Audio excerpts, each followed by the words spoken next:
Au moins 110 personnes blessées, des centaines d'autres évacuées, chaos dans les transports. L'incendie qui a frappé Marseille ce mardi régresse mais n'est toujours pas fixé. En visite d'État au Royaume-Uni, Emmanuel Macron et son épouse Brigitte ont été reçus par le roi Charles III et la reine Camilla au château de Windsor. Quelques jours après l'annonce d'une suspension de certaines livraisons d'armes américaines à l'Ukraine, Donald Trump a finalement assuré que les États-Unis continueront de fournir Kiev. Dernière ligne droite avant la date butoir du 9 juillet. La Commission européenne espère obtenir un accord commercial avec Washington dans les temps impartis. Le rapport sur l'état de droit tire la sonnette d'alarme. L'environnement médiatique et de la société civile se dégrade dans l'UE.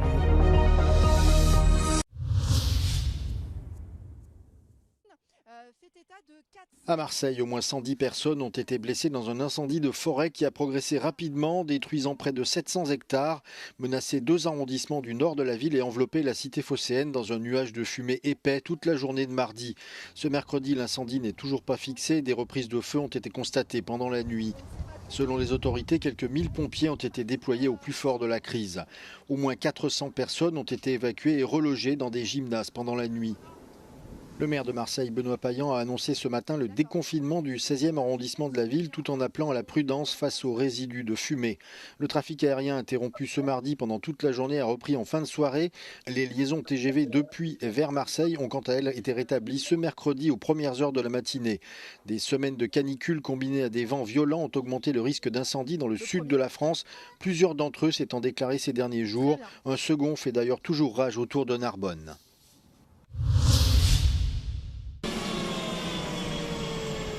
C'est la première visite d'État d'un président français au Royaume-Uni depuis 17 ans.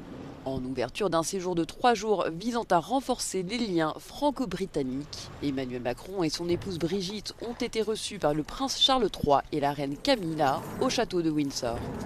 Était également présent pour les accueillir le prince William ainsi que la princesse Kate. Au programme de cette première journée, une virée en calèche, une parade militaire et un grand banquet. Après les honneurs royaux, la suite de ce séjour a pris un tour plus politique.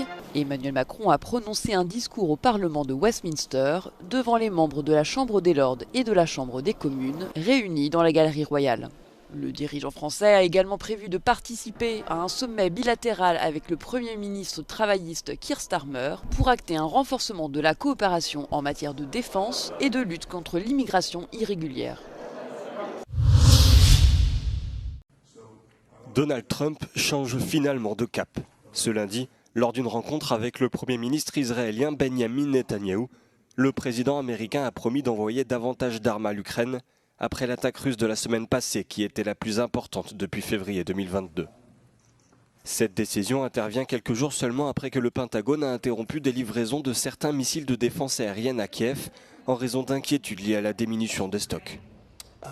We're going to send some more weapons. We have to. They have to be able to defend themselves. They're getting hit very hard now.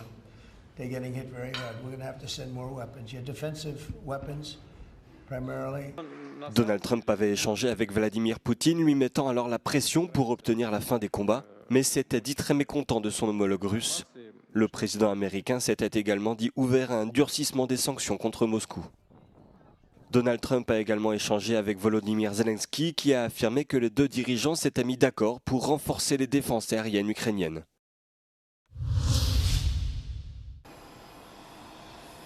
Donald Trump intensifie sa guerre commerciale en annonçant de nouveaux droits de douane de 25% sur les exportations japonaises et sud-coréennes, ainsi que de nouvelles taxes sur une dizaine d'autres pays.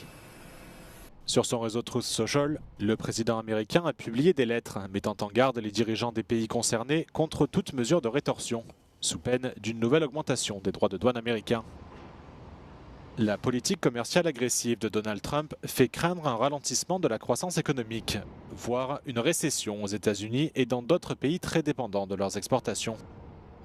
Mais selon le président américain, ces droits de douane sont nécessaires pour relancer l'industrie américaine et financer son important plan budgétaire promulgué la semaine dernière. Donald Trump avait précédemment fixé l'entrée en vigueur des taxes au 9 juillet, mais il a décidé lundi de repousser cette date au 1er août. Le Premier ministre japonais Shigeru Ishiba a salué ce report, qui permettra à Tokyo et Washington de poursuivre les négociations commerciales. De son côté, le ministère sud-coréen du Commerce déclare vouloir parvenir à un accord avant l'entrée en vigueur des droits de douane de 25%.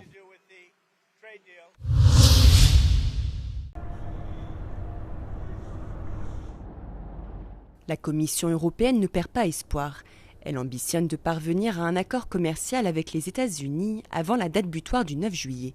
Faute d'accord, Washington a annoncé que les droits de douane entreront en vigueur le 1er août.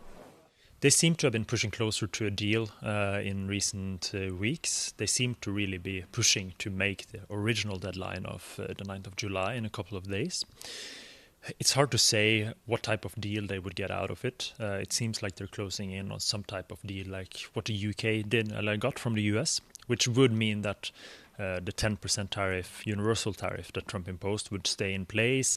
Pour l'heure, les États-Unis appliquent des tarifs sectoriels de 25% sur les voitures et de 50% sur l'acier et l'aluminium, ainsi que des droits de douane de 10% sur les produits étrangers importés. La Commission européenne vise des droits de douane réciproques de 10% et cherche à soulager certains secteurs stratégiques tels que l'aviation ou le secteur pharmaceutique. En l'absence d'un accord, Donald Trump menace de taxer les produits européens jusqu'à 50%. Les États membres sont divisés sur la stratégie à adopter. France is pushing very hard not to enter into a bad deal. They want to use EU's existing trade tools to push back and inflict some pain on Trump and maybe try to get a better deal that way. While some countries like Italy and Germany are pushing very hard just to get any sort of deal over the line to preserve their own industries and try to remove tariffs on them. Une deuxième liste de mesures de rétorsion est également en cours d'élaboration. Bruxelles l'adaptera aux droits de douane américains qui lui sont imposés afin de rééquilibrer si besoin la balance. And we can never let extremists rewrite history. C'est le débat qui agite les institutions de l'Union européenne. La motion de censure déposée contre la présidente de la Commission européenne est l'occasion cette semaine pour les eurodéputés de faire une mise au point 1 an après les élections européennes. Première leçon, la présidente de la Commission, Ursula von der Leyen, dispose du soutien complet de son groupe et première force dans l'hémicycle, le Parti populaire européen. The motion of censure is an initiative by anti-Europeans who want to weaken Europe, who want to weaken European institutions and who want to reduce the trust of the citizens in the European Union. It is not meant to improve anything, it is not justified and it is also irrelevant. Deuxième leçon, les sociodémocrates, les libéraux et les Verts ne comptent pas fragiliser la coalition pro-européenne formée autour du PPE, mais leurs dirigeants ont saisi l'occasion du débat pour faire part de leurs griefs à la Commission. La gauche radicale devrait elle aussi rejeter la motion de censure. Toutefois, certains parlementaires pourraient s'abstenir ou ne pas suivre la ligne décidée par le groupe politique afin de marquer leur opposition à l'égard d'Ursula von der Leyen. In questo momento il tema che conta è provare a dare all'Europa una speranza diversa, una nuova leadership, un cambio di passo profondo rispetto a politiche che non ci soddisfano in alcun modo, a cominciare dal piano di riarmo, ma questo si estende alle politiche sociali, al Green Deal, a tutto quello che questa Commissione non sta facendo o peggio sta tradendo rispetto a impegni del passato. Troisième leçon, le groupe des conservateurs et réformistes européens sera divisé au moment du vote, or la motion a été déposée par un de ses élus. Enfin, les formations les plus à droite de l'hémicycle, les Patriotes pour l'Europe et l'Europe des nations souveraines, devraient voter en faveur de la motion de censure qui, sur le papier, semble vouée à l'échec. The vote on the motion of censure on Thursday will likely indicate the levels of discontent within the European Parliament towards the European Commission. Vincenzo Genovese, Euronews, Strasbourg.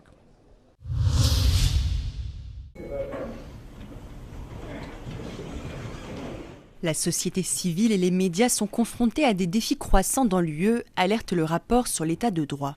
Ce rapport de la Commission prend le pouls des institutions démocratiques dans les 27 pays membres grâce à 4 piliers. La justice, la lutte contre la corruption, les médias et la séparation des pouvoirs. There is no progress in respect of many specific recommendations, and of course that is a concern.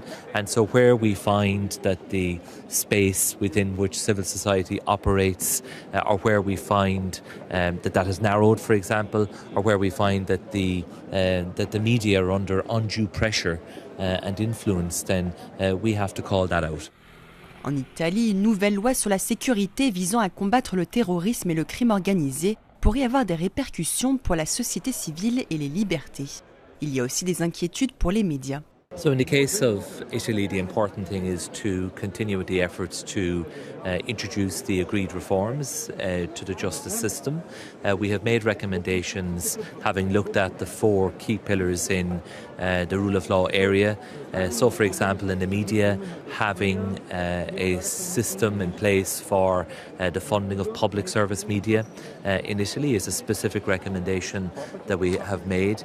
En Grèce, en Pologne et en Hongrie, des préoccupations persistent sur l'indépendance et l'impartialité des autorités de régulation des médias.